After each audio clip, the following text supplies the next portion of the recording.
Hi everyone, Vegas Film Critic here, Jeffrey K. Howard, here to talk about the new Netflix original movie, Pee-wee's Big Holiday, starring Paul Reubens as Pee-wee Herman. I'm telling you, I have the greatest memories of Pee-wee Herman growing up. When I was in high school, his stage special was on HBO, Pee-wee's Playhouse, and it was playing in LA for like sold out audiences. And what happened was HBO came along and taped it.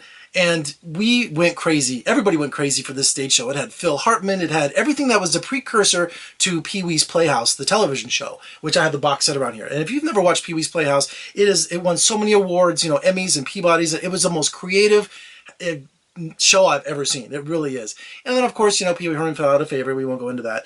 But he also did some great movies. Tim Burton's first film, Pee-wee's Big Adventure, Big Top Pee-wee, Yeah, and Paul Reubens also starred in, like, Batman Returns. He was, just like, But he's made a comeback. He really has. And so, to talk about Pee-wee's Big Holiday, it's essentially like the first movie he did. It's a road trip movie. He's never been out of Fairville. What's it? It's the name of the town he lives in?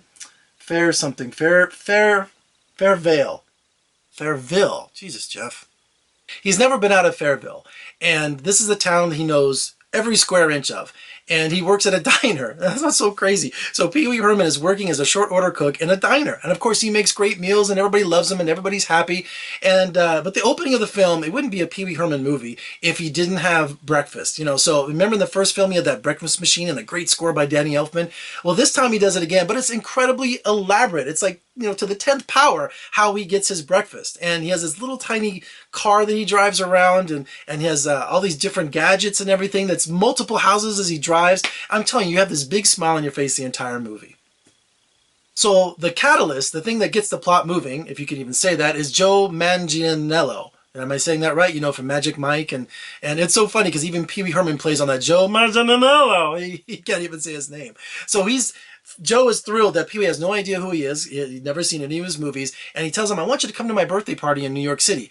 But he goes, you can't. And he goes, I've never been out of town before. He goes, okay, you have to get there by seeing this country, by getting, they don't exactly say where he is, but it's somewhere in the Midwest, I think. And he has to get to New York City. And of course, along the way, he runs into criminals that rob a bank. He runs into the Amish community. He runs into, all these different things. I don't want to spoil a lot for you. So it's just essentially all these different sight gags and all these different people he meets.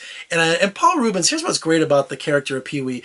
You think that, he does all these things that kids are going to love, but also he does things for adults because there's moments of like clarity that Pee-wee has. He knows he's being goofy and doing all the different voices and I know you are, but what am I? That kind of thing. But then he's like, he has these gags where he's like, okay, enough, and when he goes to a snake museum, I was just dying because he does a lot of running gags in the movie, and I love to study comedy and he uses all these sight gags and he uses all these really time-tested jokes. That's the only way I can say it.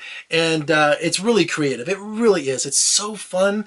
And I think the movie kind of it ends abruptly. I don't like the ending. It's still okay, but I wish I could have just had a better ending. So one thing I love that Pee-wee Herman does in the movie is he reads these novels. They're kind of like Hardy Boy mysteries, but it's Scuba Cop, He's like, sharks that can steal a jewelry store, it could happen. Oh, it's really funny. So anyway, if you haven't seen his Christmas special, I know it's what is this, March? That's on Netflix too, but I'm telling you, this has great production values. It's funny. It's just good to see Pee-wee Herman back. I had a great time with it, so I think you will too. All right, for more reviews and interviews, just surf on over to my website at vegasfilmcritic.com. And if you like what you see, please give me a thumbs up, comment below, and subscribe. I'm Jeffrey K. Howard. I'll see you next time.